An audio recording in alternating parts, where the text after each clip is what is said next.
ദേ കാണുന്ന കാട്ടിലൂടെ രാത്രി ഇങ്ങനെ വണ്ടിയിൽ പോകുമ്പോൾ നിങ്ങൾ വിചാരിക്കും നമ്മളിത് അങ്ങോട്ടാണ് പോകുന്നത്. എവിടേക്കുമല്ല, നമ്മളിപ്പോൾ എത്തിച്ചേർന്നിരിക്കുന്നതാണ് അടിമാലിയിലെ മുടിപ്പാറയിലുള്ള വൈൽഡ് ക്ലിഫ് ക്യാമ്പിംഗ്. ഞങ്ങളിവിടെ എത്തിയപ്പോൾ രാത്രി 10:30 മണിയായിരുന്നു കേട്ടോ. എത്തിയപ്പോൾ തന്നെ നല്ല വിശപ്പ്. പിന്നെ വാങ്ങിയ അൽഫാമും കുബൂസും ഒക്കെ കഴിച്ച് തൽക്കാലം ഒരു ആശ്വാസം കണ്ടെത്തി. പിന്നെ കുറച്ച് നേരം ക്യാമ്പിങ്ങിലെ മലയുടെ മുകളിലെല്ലാം പോയിട്ട് വ്യൂസൊക്കെ അങ്ങനെ നോക്കിയിരുന്നു. ഒന്നും കാണാനൊന്നും പറ്റില്ല, എന്നാലും ചുമ്മാ വർത്താനം പറഞ്ഞ് അങ്ങനെ ഇരുന്നു. ഈ ടെൻറ്റിലാണ് കേട്ടോ ഞങ്ങളുടെ ഇന്നത്തെ ഉറക്കം.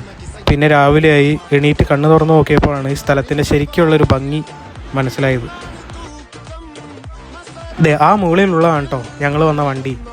മുകളിൽ നിന്ന് നോക്കിയാൽ ഈ കാണുന്നതാണ് ഞാൻ പറഞ്ഞുകൊണ്ടിരിക്കുന്ന വൈൽഡ് ക്ലിഫ് ക്യാമ്പിംഗ്.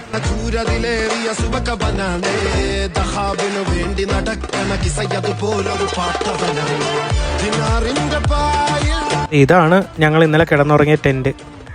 ഇങ്ങനെയാണ് കേട്ടോ അവരുടെ ടെൻറ്റിൻ്റെ ഉൾഭാഗം വരുന്നത്. ഫ്രെയിംഡ് ടെൻ്റാണ്. പിന്നെ ഇവർക്ക്